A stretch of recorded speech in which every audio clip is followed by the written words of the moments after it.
Can you give me like a inside look, behind the curtains look of Beyond Money and how you tend to work with people? Definitely. So when I first started, I was definitely working with anybody and everybody who wanted a session. And I think that was A, important to get experience.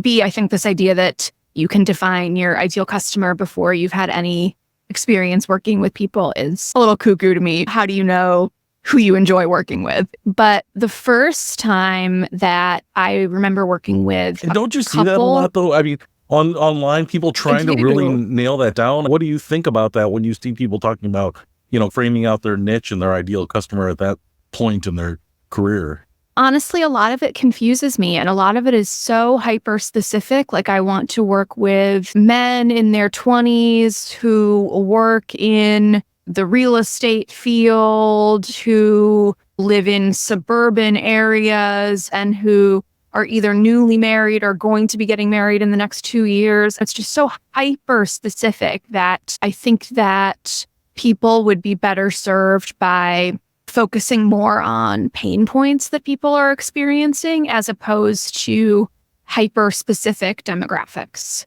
And I don't see how you can know the pain points that people are experiencing until you've worked with enough people to see the kind of through lines between the people you most enjoy working with and what they're saying over and over. I agree.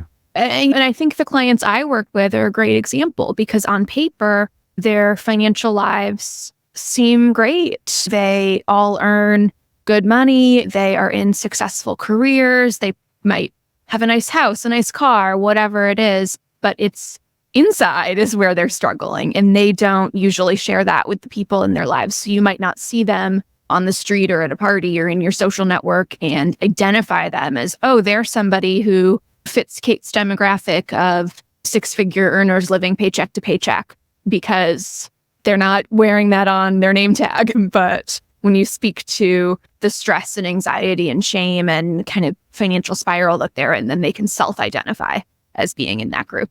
So I actually wrote a book here called Be Discovered, How to Market Your Financial Coaching Business. Everything from how to do a webinar, to doing on-demand webinars, to setting up online communities, to figuring out how you're going to partner with on a podcast, to doing a podcast alone, to using social media and YouTube and paying for ads on Facebook versus LinkedIn and all sorts of stuff. You're going to find more stuff in here than you are ever going to be able to explore. Chapter 65, how to use AI, how not to lose your ideas. 69, how to start a podcast. 70, the best podcast platforms for beginners. Chapter 99, why you need Toastmasters. Chapter 98, how to build a wow presentation.